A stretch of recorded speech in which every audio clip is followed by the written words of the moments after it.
sneži od mehkega neba. Megla je vse zakrila, ni gora, ne bo mi več treba navkreber iti. Jaz hodim v novi svet. Vse bridko, težko zame je prestalo biti. Ne slišim več koraka svojega, ne čutim v sebi srca črnega. Jaz hodim v božji zrak sinin. Le sem in tja v korak se svojo zrem. Za vsako stopinjo je komaj slišno pognala bela roža, bela svet. Ostal je od vsega sladak spomin, zajet v pesmi blagoslovljen cvet.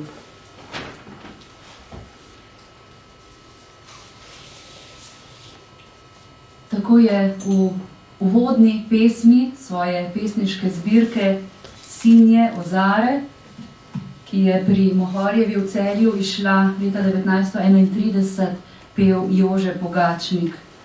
Poleg sladkega spomina, zajetega v pesmi Blagoslovljen cvet, so spomini na njegovo življenje in delo letos oživeli tudi v znanstveni monografiji nove knjižne zbirke, katera prva knjiga nosi Pogačnikovo ime. Dober dan in prisrčno dobrodošli v Mohorjevi družbi, nadškof metropolit monsignor Stanislav Zore, pater dr. Miran Špelič kot namestnik in danes poslanec dekana Teološke fakultete dr. Janeza Vodičarja, spoštovani današnji gostje, dr. Matjaž Ambrožič, Simona Gregorčič, dr. Bogdan Kolar, dr. Brane Senegačnik in urednik monografije dr. Dejan Pacek. Cenjeni Mohorjani, spoštovani gospe in gospodje. Že nekaj let me je vznemirjala polica s 23 knjigami zbirke Simpoziji v Rimu, ki so izhajali med leti 1988 in 2009. Na to so pogovori nanesli tudi v mojih srečanjih z dr.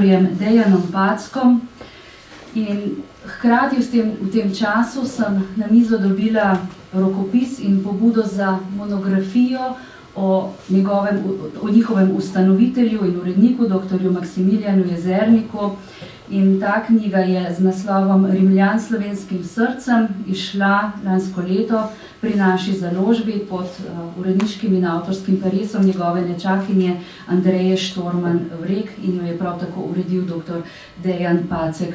Kajti med tem se je že pojavila tudi informacija oziroma dejstvo, da je potekal simpozij o nadškofu dr. Jožefu Pogačniku in s tem se je porodila potreba po novi knjižni zbirki. Tako sem nekako sprejela dejstvo, da so se časi spremenili, tako v Sloveniji kot v Rimu, da je duhovnikom tam nekoliko manj in da nima smisla nostalgično vztrajati in obujati rimskih simpozijev. Monografija o dr. Jezerniku je tako nastala kot nek milni kamen ob zaključku rimskih simpozijev in rojstvu nove znanstvene zbirke v sodelovanju s Teološko fakulteto Testes Temporum. Prva knjiga v tej zbirki torej nosi ime nadškofa metropolita dr. Jožefa Pogačnika. Popripravili smo jo v sodelovanju s Teološko fakulteto in seveda pomeni vendarle obet nekega sistematičnega raziskovalnega dela in obogatitve znanstvenih in knjižnih vsebin s področja vidnejših ustanov, osebnosti, spornih in spregledanih tem iz zgodovine Cerkve nad Slovenskem, kot je bilo uvodoma napovedano. 30. slovenski škof, naslednika Antona Vovka in predhodnika Lojzija Šuštarja, pa je bil tudi urednik Mohorjeve družbe, v raznovrstnem delu naslednik Frana Saleškega Finžgarja. In v monografiji med drugim izvemo tudi, da je Jožef Pogačnik z založbo sodeloval že od leta 1925, torej iz časa, ko je še domovala na Prevaljah, formalno pa je bil na družbi Svetega Mohorja, zaposlen od 1. septembra 1932 do 31. avgusta 1937. Prevzel je predvsem urednikovanje izvirnih del, opravljal korekture in skrbel za opremo knjig ter ilustracije. S 1. januarjem 1934 pa je Pogačnik prevzel še urednikovanje Mladike in drugih publikacij, kar je opravljal do začetka druge svetovne vojne. Leta 1931 je torej pri Mohorjevi šla njegova zbirka, pesniška zbirka Sinje ozare, ki sem jo že omenila, pa leta 1934 z njegovim imenom knjižica Praznik presvetega rešnjega telesa in Veliki teden, ki je šel tudi leta 1935. Leto zatem pa je napisal kratek pregled iz zgodovine Mohorjeve družbe in 1970 so išle njegove pesmi mladih let. Ob izidu nove zbirke Testes temporum pa k besedi najprej vabim Pogačnikovega današnjega naslednika, gospoda nadškofa, monsignorja Stanislava Zoreta, tudi velikega kanclerja Teološke fakultete. Izvolite, prosim.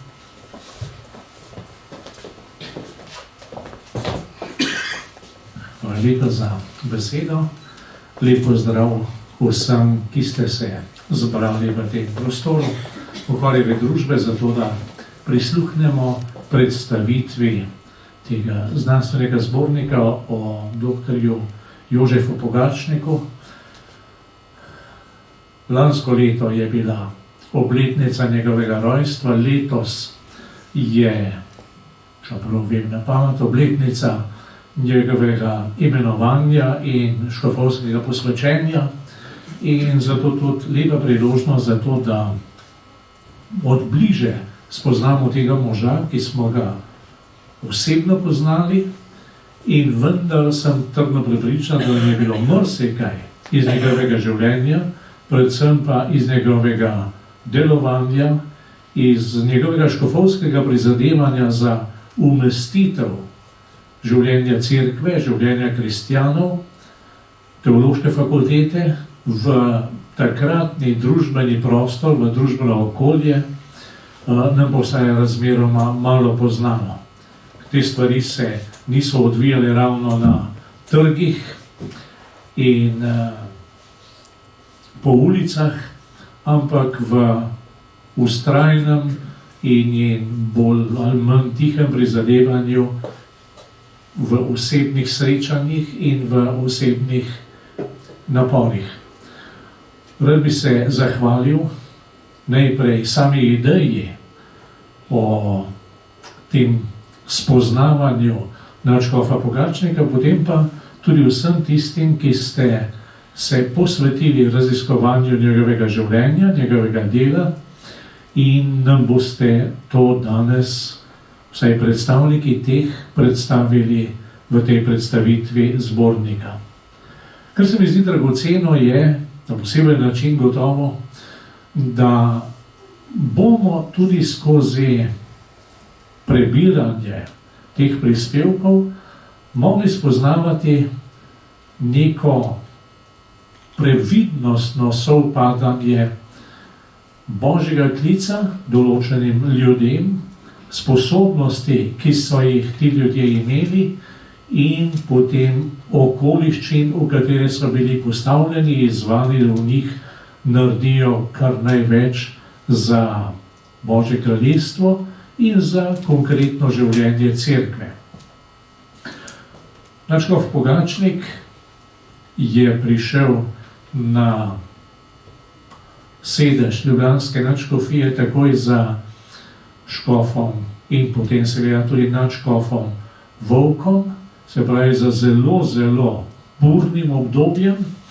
Obdobje naprej ni bilo bolj rožnato, bolj milo, bolj blago, vendar pa je prišlo do spoznanja, da je treba tudi v teh okoliščinah najti modus vivendi, modus operandi in o tem je bilo treba voditi razgovore v odnosu z oblastjo in seveda tudi z notranjo cerkveno javnostjo, z duhovniki in tudi s kristjani.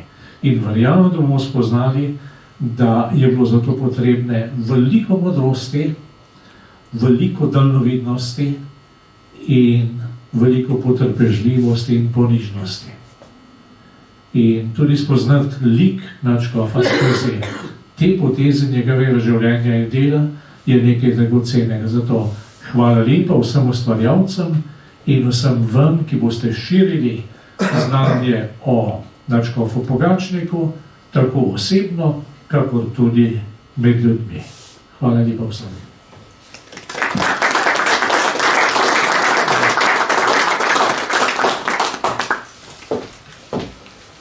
Najlepša hvala. Dekan, profesor dr. Janez Vodičar je svojo odsotnost danes opravičil zaradi neodložljivega sestanka dekanov na rektoratu univerze. V njegovem imenu pa za nekaj besed danes prosim njegovega namestnika, predstojnika katedre za zgodovino cerkve in patriologijo dr. Mirana Špeliča. Izvolite, prosim. Najlepša hvala za besedo. Kot je že gospod Vodičeva povedala, nadomeščam in zastopam našega dekana, dr. Vodičarja, ki v svojem času dekanovanja ves čas izpostavlja potrebo po aktivnem delovanju naše fakultete tudi v slovenski cerkvi in slovenski družbi. In ta ravno primer te knjige, tega sodelovanja s Celjsko Mohorjevo družbo, nam kaže, kako je lahko tudi delo nas, teologov, sicer tam nekje na Poljanski, v Zakotju pod gradom, vendarle odmevno in prihaja na knjižne police in v zavest vernikov in naše družbe. Ko nastane takale knjiga, si pravzaprav težko predstavljamo, kaj vse stoji za njo. Ne samo neki simpozij, pač pa leta predanega študija, raziskovanja, zbiranja gradiva. In zato je to veličastno delo, ki ga v današnjem času en človek lahko kvečemu uredi, narediti pa ne more. Potrebno je sodelovanje mnogih strokovnjakov in smo jim hvaležni. In je prav, da Teološka fakulteta vedno znova daje prostor, da se pokaže, kje vse so v slovenski zgodovini nastopili veliki možje, ki so usmerili njen tok. Dr. Pogačnik, z njim so se srečala pravzaprav samo enkrat malo od bližje in tudi, ko sem preračunaval, je letos obletnica, 50-letnica, ampak mislim, da me ni več Birmante Čov, ampak mi je že po takrat ravno svežem novem obredu mi je podaril Svetega Duha, ker je tudi eden od pomembnih uvajalcev koncilskih sprememb v slovensko cerkev. Predvsem pa z veseljem prebral, kar piše o njem tudi kot o pesniku. Zanimivo, da tak človek, ki je bil tako zadržan, tako res plemenit, pa da se ukvarja s tako čustveno in globoko rečjo, kot je poezija.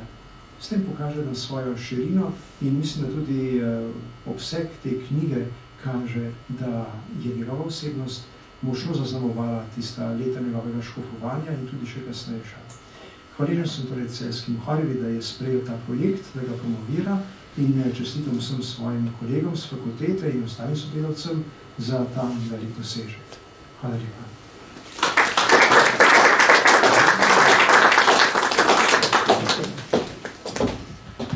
Tudi mi smo vedno znova veseli in hvaležni za tako lepo sodelovanje s Teološko fakulteto. Knjiga je išla tudi s podporo Agencije za raziskovalno dejavnost Republike Slovenije in pa seveda v tesnem sodelovanju z Inštitutom za zgodovino cerkve v okviru fakultete. Uredil jo je dr. Dejan Pacek, tudi urednik zbirke in avtor spremne besede. Besedila v monografiji pa so prispevali dr. Miha Šimac, dr. Matjaž Ambrožič, dr. Igor Gordina, dr. Brane Senegačnik, dr. Tamara Grisar-Pečar, dr. Ilarija Montanar, dr. Aleš Maver, dr. Dejan Pacek, dr. France Dolinar, Simona Gregorčič, dr. Tadej Stegu, dr. Janez Vodičar, dr. Alojzij Slavko Snoj, dr. Bogdan Kolar, magister Blaž Otrin, magistrica Liljana Urlep, dr. Viktor Papež, dr. Marija Jasna Pogoj, dr. Leon Debevec in monsignor Anton Slabe. Znanstvena recenzenta sta dr. Aleš Gabrič in dr. Gašper Mithans, knjižna urednica je naša sodelavka Meta Lenart Perger, povzetke v angleški jezik prevedla Maja Sužnik.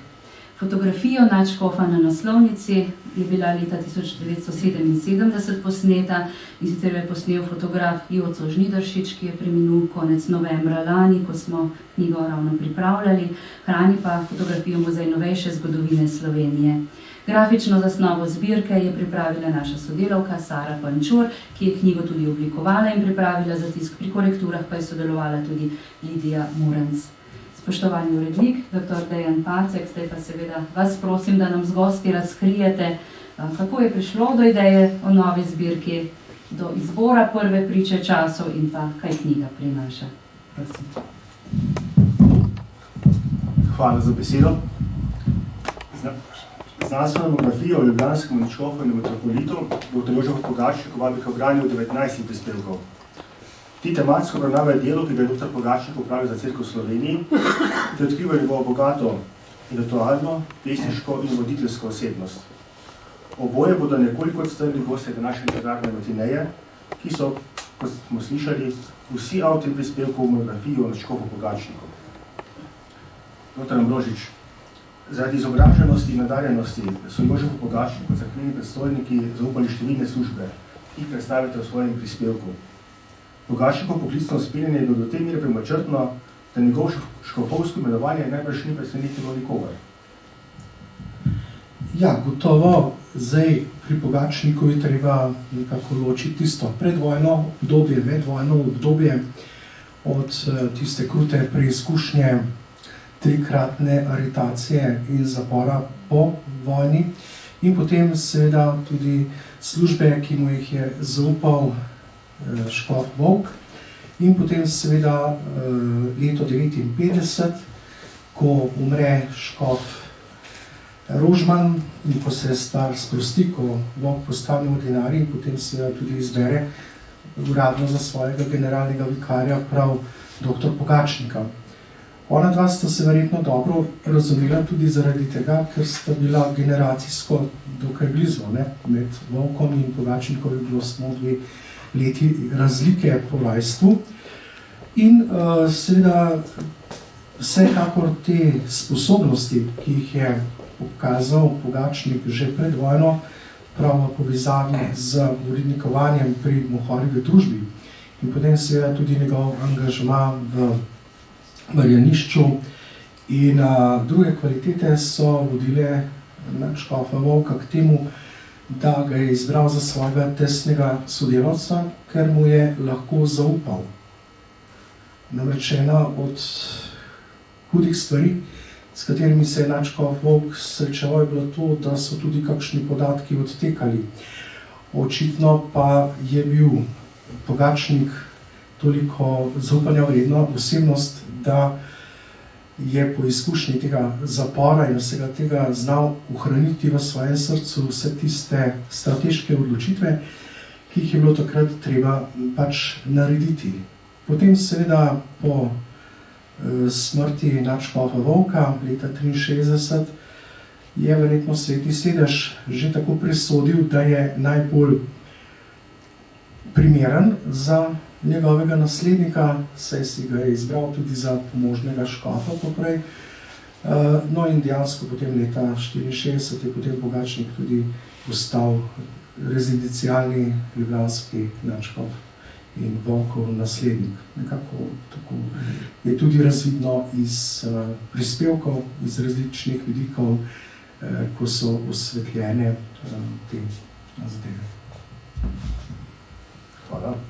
Gospa Gregorčič, prispevek o Pogačnikih pastoralnih podatkih, se s avtorjem dr. Tadejem Stegujem, sklenete za misel, da bi dr. Jožef Pogačnik škof, ki je šel iz koncila in po katerem koncil je živel v Cerkvi v Sloveniji.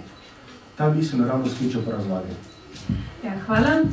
Tako je, prispevek, ki smo ga skupaj pripravili z dr. Stegujem, res sklenila z mislijo, da nadškof Pogačnik izhaja iz koncila in po njem koncil zaživi v Cerkvi na Slovenskem.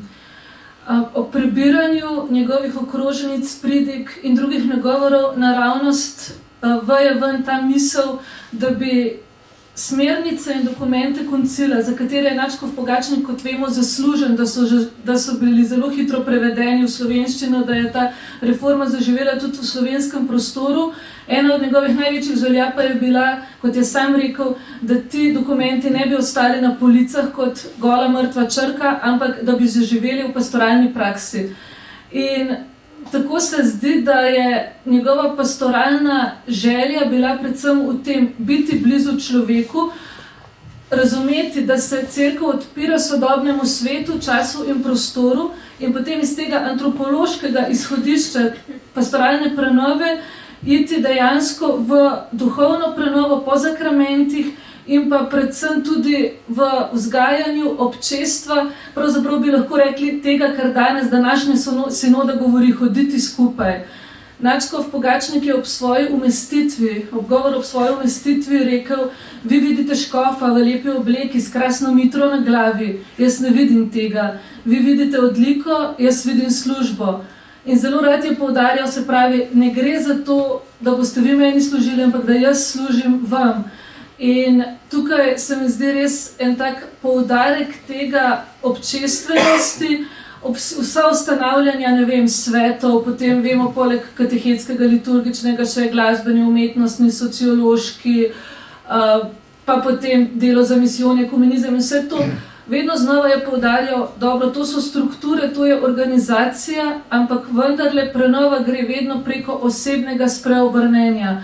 In to je poudarjal tudi duhovnikom. Se pravi, rekel je celo, po kleru, reforma cerkve gre po kleru, začne se pri kleru, ne? In potem hkrati tudi poudarjal to, da edinost med duhovniki, to ne edinost, kakšna nesoglasja, je celo primerjal, da je to tista hudičeva zanka, v katero se lahko cerkev ujame, če ne hodi skupaj, kot bi danes rekli, no, z današnjimi besedami.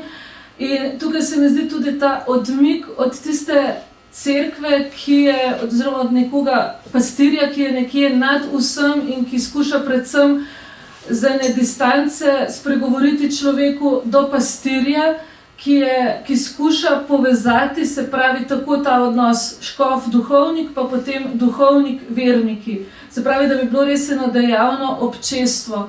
In tudi duhovnikom je zanimivo je brati te njegove nagovore, okrožnice, ko je zelo konkreten. Od tega, da če imajo motorna sredstva, ki so jih takrat ne začeli več uporabljati, da jih ne uporabljajo samo zato, da jih ni nič doma, ampak zato, da bodo pastoralno bližje ljudem.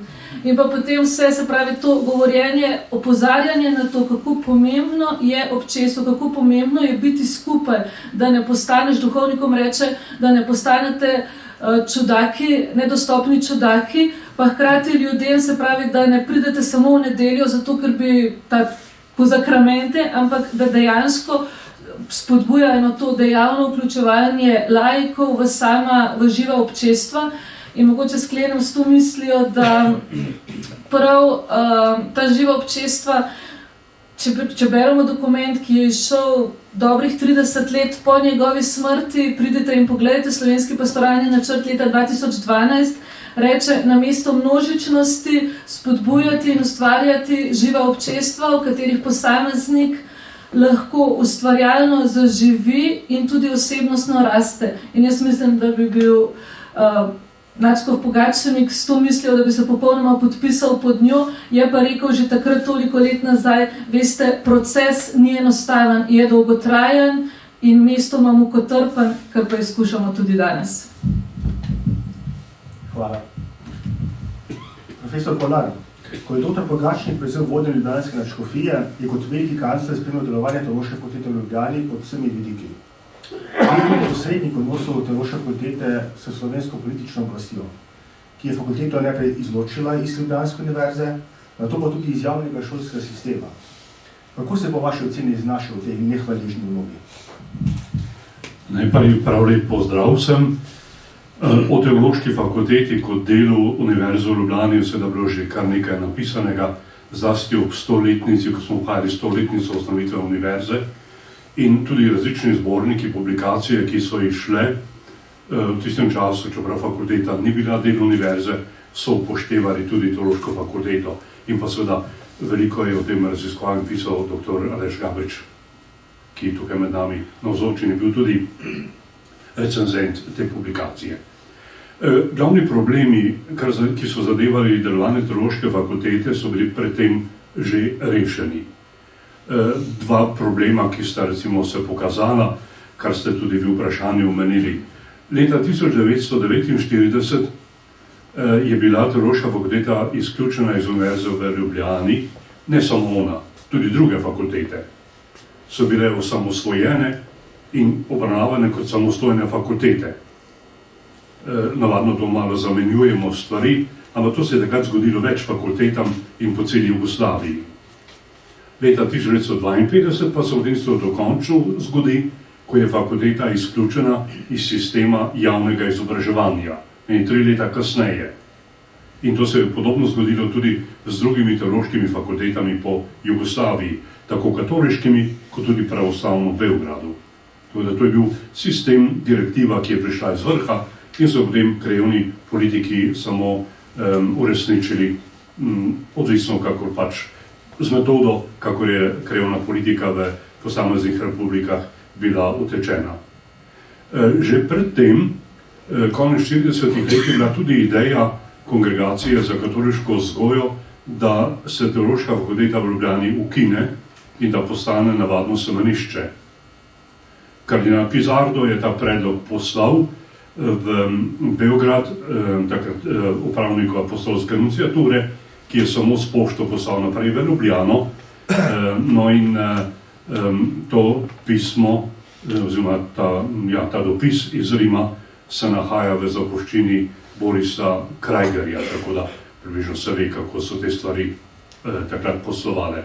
Torej, druga varianta, druga okoliščina, ki je vplivala na delovanje fakultete, pa je bila, da je v Argentini delovala slovenska teološka fakulteta.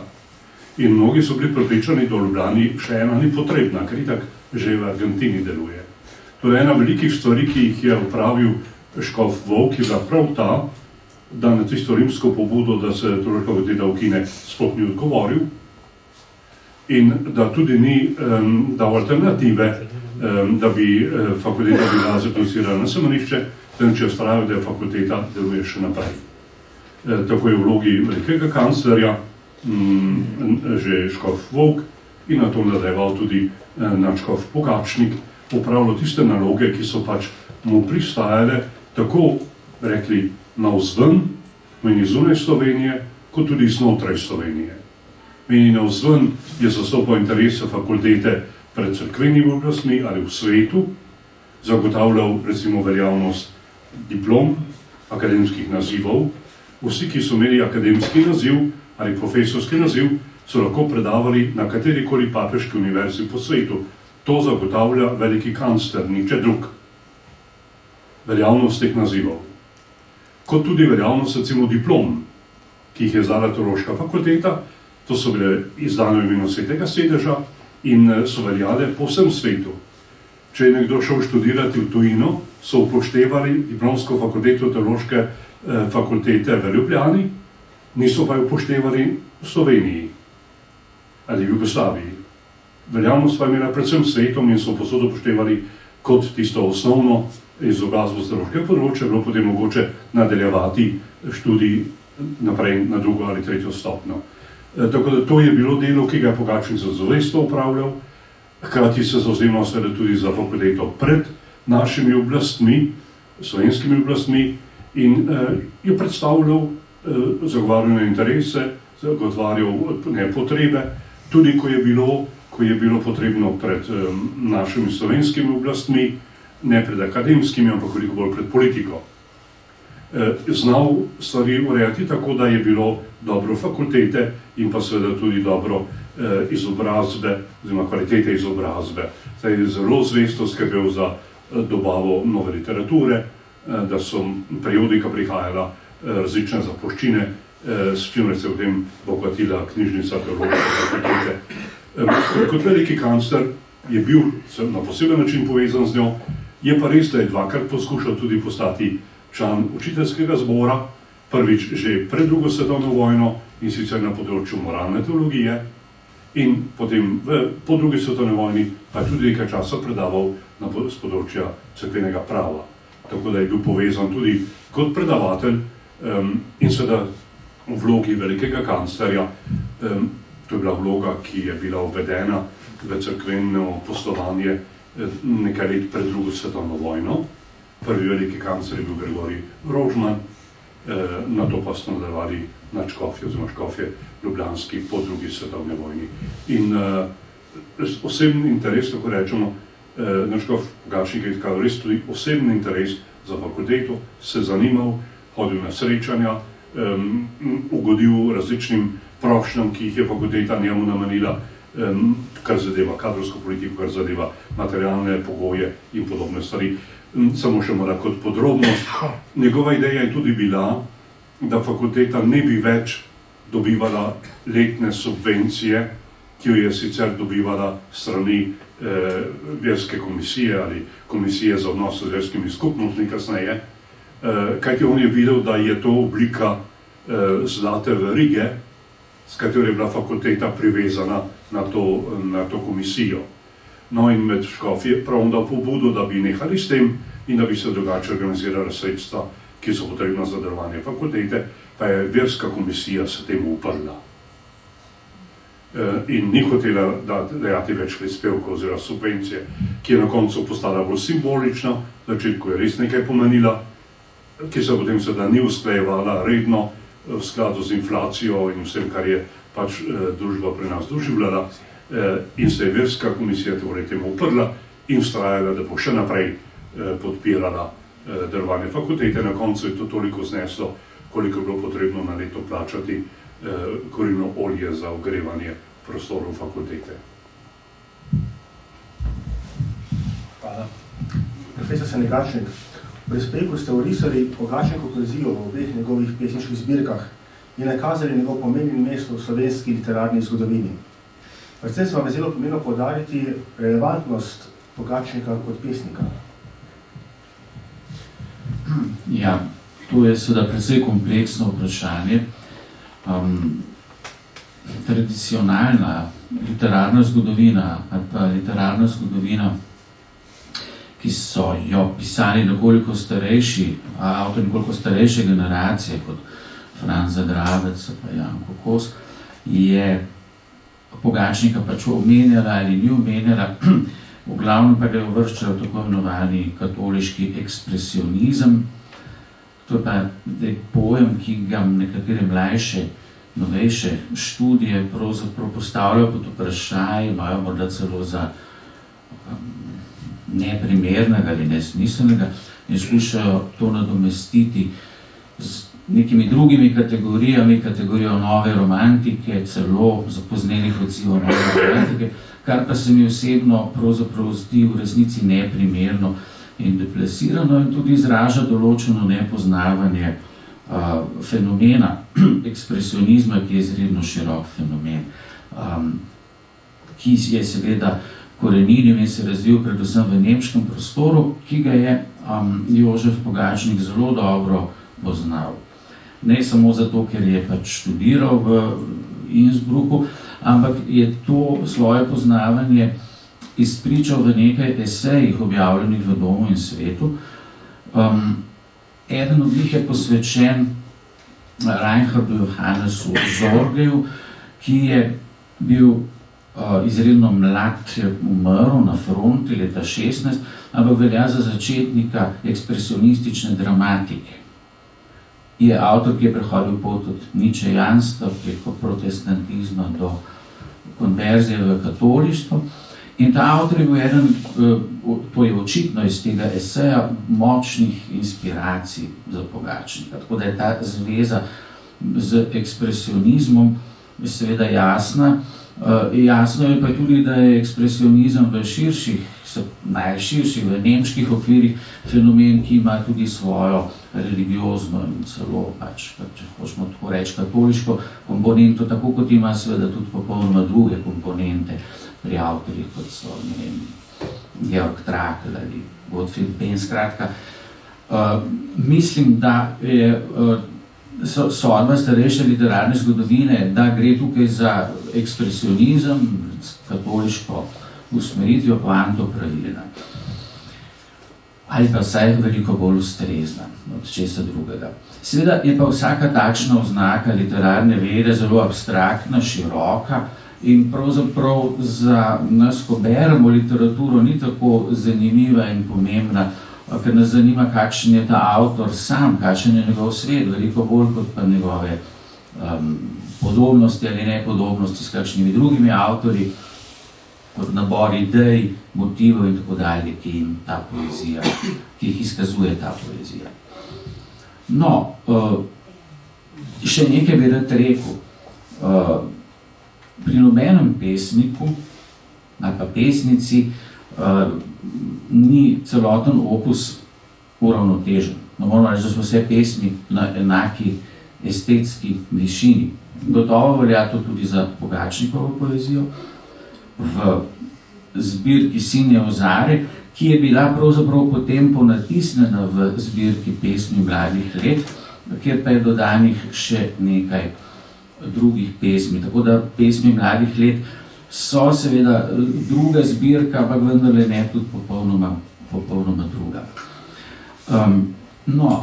Ker torej nam ni pomembno, v koliko odstotkih pesmi je kakšen avtor uspel, nam seveda tudi pri njem ni to osnovna stvar, ampak tisto, po čemer se je ali pa bi se lahko zapisal v literarni spomin. In v tej poeziji vsekakor, vsaj pač po mojem razpoznavanju, mojem branju, je nekaj pesmi, ki kažejo izjemno, ne samo literarno erudicijo, povezavo s recimo zaledjem tega nemškega literarnega sveta tega časa, ampak tudi izredno osebno pretanjenost, zlasti pri oblikovanju razpoloženja in pri zaradi zelo finega čuta za sinestezijo. Nekatere podobe kažejo, po mojem, v tistem času, pa ne samo v tistem času, izstopajočo in izjemno prefinjenost pri povezovanju različnih zaznav, ki jih ljudje imamo v pesniške podobe. Mislim, da so nekatere pravzaprav takšne, kot jih ne prej ni bilo, pa tudi kasneje pravzaprav ne zelo veliko. In po prefinjenosti nekaterih od teh pesmi se mi zdi, da je vsekakor to poezija, ki bi bila po krivici neopažena. Mogoče še nekaj. Včasih se je govorilo tudi o veliki monotonosti te poezije, kar pa na nobeni ravni pravzaprav ni res. Niti na motivni ravni, niti na razpoloženski, niti na glede tega, kakšen vidik resničnosti predstavlja. V tej poeziji najdemo socialno motiviko, mogoče te pesmi sicer niso ravno najmočnejše, najdemo izrazito o biblijskih motivih, tudi izrazito religiozno, ekstatično, celo zaneseno, zamaknjeno občutje in najdemo, tudi to je zanimivo in to so mogoče ene od močnejših pesmi, pravzaprav izraze velike notranje krize, celo bi skoraj rekel, lahko bivanske depresije, ki na svoj dramatičen način pravzaprav pričujejo o tem, kako je v nekom živela vera, ki jo vse skozi ohranjal, ampak nikakor ne skozi nek monoton, racionalno distanciran odnos. Hvala. Dr. Ambrožič, kako se razlagate, da je naš Pogačnik, kljub temu, da je 17 let vodil ljubljansko škofijo v izjemno razgibanem pokoncinskem času, v zgodovinski zavesti slovenske javnosti ostaja v senci predhodnika Antona Vovka in naslednika dr. Lojzeta Šuštarja? Zdaj bi težko rekel, če bi bil res glih v senci, tukaj gospod Slabe pa gospod Markel, ki sta bila duhovnika v boljših letih, tam v 70-ih letih, ko je gospod Načkov Pogačnik deloval zlasti potom preomenjene pokoncilske prenove, se takrat je bil kar dosti, se mi zdi, znan in pomemben. Zdaj, ko gledamo nazaj, seveda se vloga Načkova Vovka poudarja v zadnjih 30 letih, po osamosvojitvi. Prej pa tudi se o Vovku ni kaj dosti govorilo, vsaj tak je moj vtis. V gospodu Načkovu Šuštarju seveda se je pa več govorilo zaradi tega, ker je bil ta tranzicijski Načkov, v obdobju med prejšnjim režimom in samostojno Slovenijo in tudi predvsej imel zaslug za samostojno Slovenijo. Tako da se pa res morda malo na Pogačnika neupravičeno potem začelo pozabljati zadnjih 30 let, morda pa zadnjih 20. Sej ravno to je bila želja tudi nas, posebej še profesora Kolarja, ki je verjetno idejno bil pobudnik te knjige iz ozadja, da bi se vendarle to krivico, ki smo jo naredili v zadnjih desetletjih, nekako poravnalo. V Volku je bilo kar precej napisanega, te Ciglerjeve knjige, potem tudi nekaj je gospod Kolar pripravil in simpozij bil, o gospodu Nadškofu tudi nedavno monografija o Šuštarju, tako da je bil zdaj čas, da se seveda lotimo tudi Nadškofa Pogačnika. Morda ravno zaradi tega, ker so zdaj v cerkvi tudi prisotni zelo močni, v nekaterih krogih tradicionalistični pritiski in je potrebno nekako na novo vrednotiti to delo, ki ga je imel in ki ga je izvedel s svojimi sodelavci Nadškof Pogačnik. Torej, kako prevesti koncilske odloke v vsakdanje življenje cerkve. Te stvari so bile izredno veliko delo in tudi sam Nadškof Pogačnik je bil aktivni udeleženec drugega Vatikanskega koncila in vendarle moramo zaupati temu delu, ki so ga pred nami naredili škofje tedanje dobe in ga je potrebno v tem času prav zaradi teh čudnih pritiskov z nekaterih strani na novo ovrednotiti in predstaviti. In mislim, da ima ta monografija tudi to vrednost, da bomo malo začutili pri določenih prispevkih, ta velik napor, ki ga je naredil Nadškof s svojimi sodelavci, da smo prišli do liturgičnih knjig v slovenskem jeziku, do koncilskih odlokov in tako naprej. Seveda, del te naloge je bil potem tudi še na Nadškofu Šuštarju, ampak levji delež tukaj je vendarle izpeljal, da se mi zdi prav Nadškof Pogačnik. Hvala. Gospod Gregorčič, iz Pogačnikovih okrožnic in drugih objav razbrati ovire, v katere je naletelo dejanje koncilske reforme in odomačitev koncilskega duha v cerkvi v Sloveniji?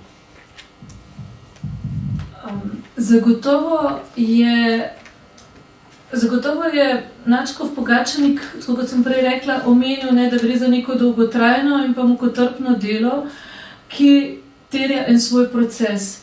In zdi se, da je to tudi eno to postopnost skušal tudi pri duhovnikih in pa pri vernikih upoštevati, hkrati pa je bil zelo tudi lahko odločen v teh svojih besedah, na kakšen način se pravi koncilske odloke in pa te svoje okrožnice, ki jih je tudi razlagal, vpeljati v eno konkretno življenje župnijskega občestva. In pri tem bi rekla, da je predvsem razvidna ta njegova želja, da bi tisto, kar se pravi ta kristocentričnost in pa osebni odnos posameznika v tem procesu. Vedno znova se pravi nekaj je tisto, kar je bila struktura, pa tisto, kar so bile ovire na neki tej ravni, da gredo stvari počasi.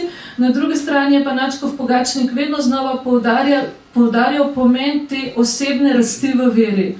Se pravi, že duhovniku je rekel, če ni mnogo časa pred tabernaklem, potem je za manj njegovo delo, tako kot bi vrtnar samo sedel in sejal, ne bi pa tega potem nihče zalival.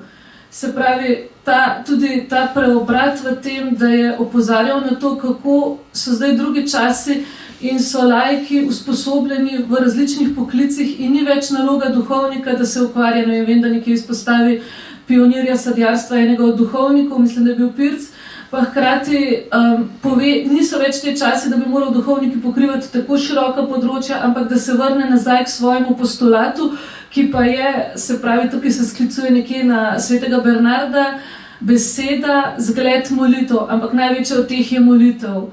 In ko govori o tej kristocentričnosti, izpostavlja predvsem pomen tega, da po zakramentih smo blizu Kristusu, prihajamo naproti Kristusu in z njim vzpostavljamo osebni odnos, ampak ta sakrament mora potem iti tako v vertikalni ravni, se pravi blizu Bogu, mora pa iti tudi na horizontalo, se pravi biti blizu človeku.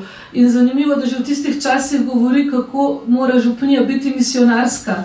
Se pravi, kljub temu, da ustanavlja različne skupine, različne svete in tako naprej, govori o tem, ni dovolj, da smo samo neka zaprta skupnost, ampak iti tudi ven iz tega. In gotovo to bila neka nova smer, neki nov veter, ki je preobražal tudi tisto podobo cerkve, ki bo neka samozadostna in samozavestna v nekih svojih naukih. Namreč Načkov Pogačnik reče, prav je, da pogledamo tudi na svoje šibke plati, da se jih zavedamo in tukaj opozori na to neskladje med življenjem in evangelijem, potem opozori se pravi tako duhovščino kot laike, tudi na te šibke strani cerkve, v današnjem jeziku bi rekla na rane cerkve, kot izpostavi današnji pastoralni načrt. Se pravi, Načkov Pogačnik je na vse to opozarjal in skušal spodbujati duhovnike, da bi se res pogumno lotili tudi tega vstopanja, tudi, da bi upoštevali subsidiarnost na eni strani, pa hkrati v vsem tem ustanavljanju različnih skupin po župnijah, da bi govorili posameznika v tistem konkretnem okolju, tam, kjer živi. Tako recimo so znana, srečanja za akademike, posebej, za medicince, študente arhitekture, potem, se pravi, spodbujanje teh posameznih skupin, predvsem z namenom, da bi jih nagovorili v situaciji, v kateri so in da bi iz tega potem lahko naprej živeli svojo vero.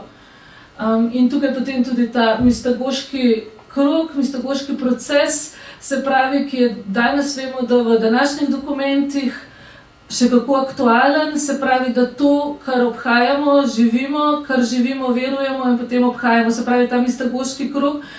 Tukaj je zanimivo, da Načkov Pogačnik v vseh svojih njegovih večkrat, tudi ko je bil nešteto, je bilo blagoslovov, cerkva, posvetitev oltarjev, daritvenih, obiskov na župnijah, recimo v Kosezah, ko je blagoslavljal cerkev, takrat je recimo razložil obred sam, potem se ustavil zelo nazorno pri sami simboliki in potem povabil k ponovnemu obhajanju, se pravi ponovzočevanju.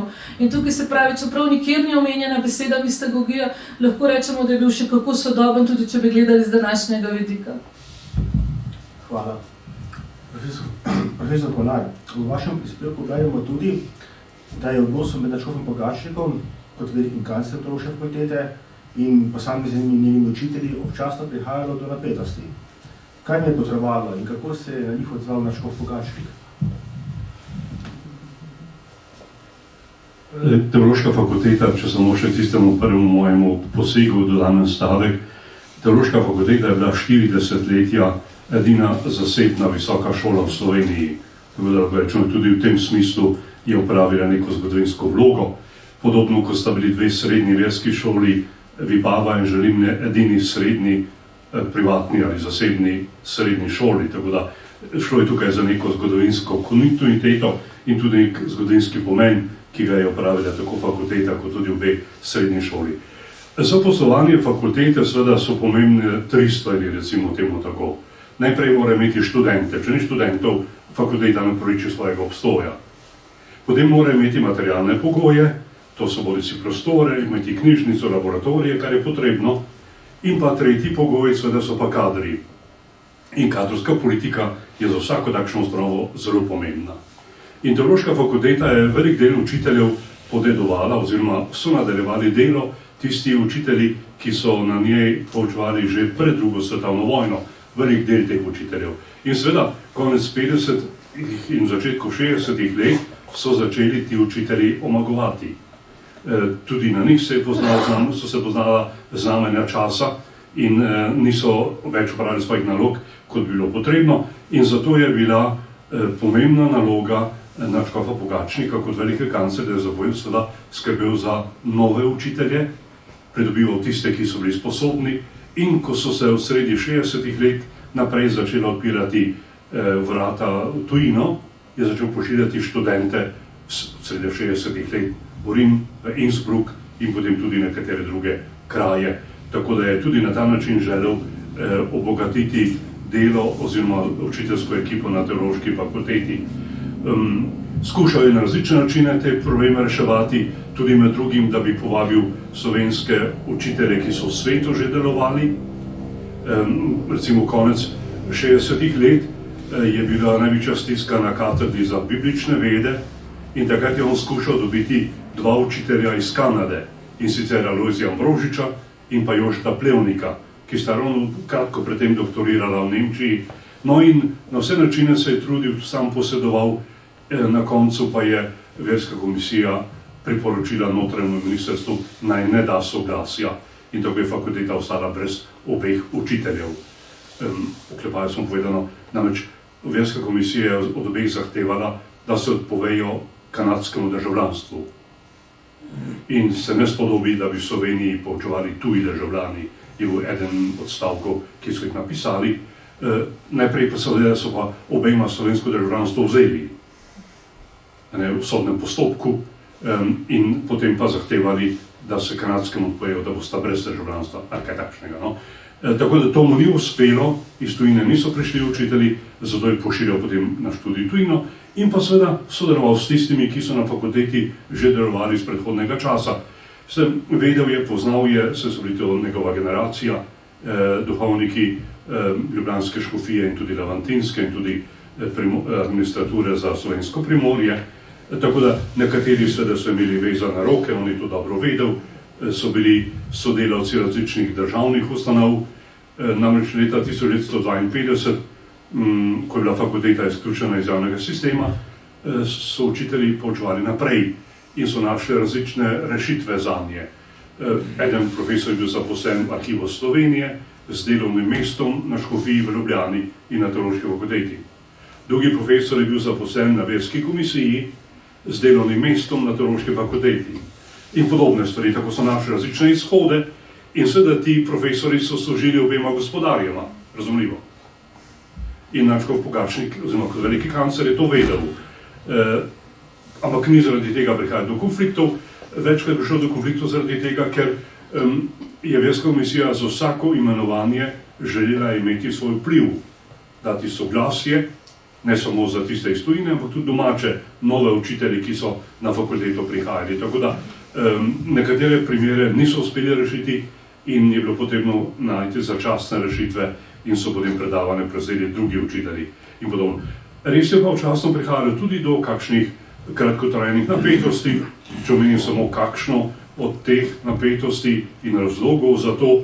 Na fakulteti je takrat se oblikovala kar majhna skupina zelo močnih in vplivnih učiteljev, ki so res bili svetovljani, tudi izobrazbo pridobili v tujini in so prinašali kam ideje, ki pa niso bile vedno najbolj v skladu s pričakovanji in mejami, ki so jih postavljale politične ustanove, zlasti verska komisija. In tako nadškof Pogačnik je iskal modus vivendi, kot je bilo že rečeno, neko sožitje z državnimi oblastmi, si ni dovolil, da bi prihajali do napetosti, kakšnih sankcij ali kaj podobnega. Recimo eno od takšnih področij, kjer je prišlo do kratkega stika, je bilo vprašanje interpretacije okrožnice papeža Pavla VI. Humane Vitae. In skupina profesorjev je zavzela svoje stališča do obravnavanja ali neobravnavanja teh vprašanj in nadškof Pogačnik v začetku je reagiral precej ostro, na to pa se opravičil in pustil odprta vrata za nadaljne razprave o tem vprašanju. Do konflikta je prišlo, kako praznovati 50-letnico ustanovitve Ljubljanske univerze in teološke fakultete v njej. Skupina profesorjev je želela, da bi to bil tudi javni dogodek. Profesori, kot so bili Rode, Perko, Stres, ki so takrat začeli poučevati, ali profesor Steiner, so želeli, da bi fakulteta iz zakristije stopila malo v javnost. In tako so zadolžili profesorja Perka, da pripravi praznovanje v Ljubljani in on se je dogovoril vsemi že, da bo praznovanje akademija in slavnostni del v dvorani Union. Nečest. No in seveda, ker pa ni predhodno prosil za dovoljenje državnih oblasti, je verska komisija preko Pogačnika pritisnila na fakulteto, da se je temu odpovedala. In tako je potem ves del, vsa proslava bila v ljubljanski stolnici, tudi predavanje in vse, kar bo možno, seveda je bil prostor, je bil simbolni pomen, kje se bo to odvijalo. Ne? In tako je potem, seveda so na škofu Pogačniku, ki je na ta pritisk pristal, in potem tudi sam predlagal, naj opustijo to idejo, da bi to bilo praznovanje v javnosti, so mu zamerili to, razumljivo. In s tem dali na sedanje, so mu rekli, ste dali pa prav tistim, ki so kritiki, recimo, odnosov, izboljšanja odnosov z državo in podobno, ki niso bili za to, da se proslava izvede v neki javni dvorani in podobno. Tako da občasno je do kakšnih, recimo temu, kratkih stikov prihajalo, ampak vendarle dobro fakultete je Nadškof Pogačnik skušal vedno ravnati tako, da ne bi bila oškodovana, da ne bi kakšnih sankcij prišlo, da ne bi kdo od profesorjev bil kaznovan ali kaj podobnega, čeprav so tudi kazni bile. No, recimo eno od zadnjih kazni, ki jih je teološki učitelj doživel, je bilo konec 80-ih let profesor Krašovec. Zdaj, kakor meni znano, lahko je bil še do drugi, ampak on je eno od tistih, zaradi svojega predavanja, ki je nastopil v javnosti, je bil kaznovan. Tako da je bilo treba najti neko res srednjo pot med Scilo in Karibdo, dobesedno, da je lahko fakulteta delovala naprej. Ni bil problem, da niso bili problem študentje, razen že se, da potem nekako so se pojavljali tudi posamezni študentje, ki potem v 70-ih letih, ki je potem Nadškof Pogačnik te stvari meril in tudi študente upozarjal, da ni dobro, da na proslavi 29. novembra izberejo poezijo Franceta Valantiča. Recimo, to je malo čudna zadeva bila za tiste čase, ne? In ni bilo boleče samo za Rudija Čačinoviča ali pa ne vem kakšnega drugega politika ali pa Ribičiča, Mitjo Ribičiča, ampak tudi vsi v cerkvenih vrstah niso bili nadušeni za to. Tako da, to je bilo kakšno recimo obdobje, kot se rekel, Nadškof Pogačnik je skušal najti, pomirjati, ne zaostrovati, ne iti na nož in popuščati, tudi če so recimo zahtevali zverske komisije, je raj popustil njim, kot pa posameznim učiteljem na teološki fakulteti. Hvala. Pred zadnjim vprašanjem vabim učitelj k premisleku in spodbujam k besedi, oziroma k postavitvi vprašanja ali komentarju po odgovoru profesora Senegalčnika. Profesor Senegalčnik, zanima me, ali Pogačnikova poezija ohranja za možnost nagovarjanja sodobnega bralca, oziroma sodobnega iskalca, tako rečemo, kajti sodobni človek je pogosto nemirni duhovni iskalec. Habent libelli sua fata pro captu lectoris. Knjige imajo svojo usodo, odvisno od dojemljivosti bralca, od tega, kaj bralec išče, kako se orientira. Kot sem že prej rekel, ta poezija je seveda raznolika tudi po kvaliteti, raznolika po tematiki, raznolika predvsem po razpoloženju. In to je seveda tudi vprašanje tega, kaj zlasti išče sodobni bralec, kako je, bi rekel, artikuliran okus sodobne literature, poezije. Mislim, da tisti bralci in bralke, ki iščejo, ko bi rekel, ki iščejo na nek način samega sebe, da iščejo smisel v literaturi, ne zgolj, kaj bi rekel, tematiko ali idejo, spodbudo za akcijo ali takšno ali drugačno idejo, ampak ki iščejo na nek način stik s presežnim ali pa saj stik s samim seboj, da v marsikateri od teh pesmi lahko veliko najdejo, lahko v velikem smislu poglobijo izkušnjo samega sebe in izkušnjo sveta. Ne nujno in ne izključno zaradi religiozne motivike, ampak predvsem zaradi odprtosti v svet, odprtosti na vse zadnjo, tisto zadnjo dimenzijo sveta, ki pač vedno ostaja neznana. ki utripa v marsikaterem od teh verzov. Hvala cenjenim gostom za poglobljene odgovore, hvala vam, občinstvu za pozornost in sodelovanje. Želim veliko ostanek dneva.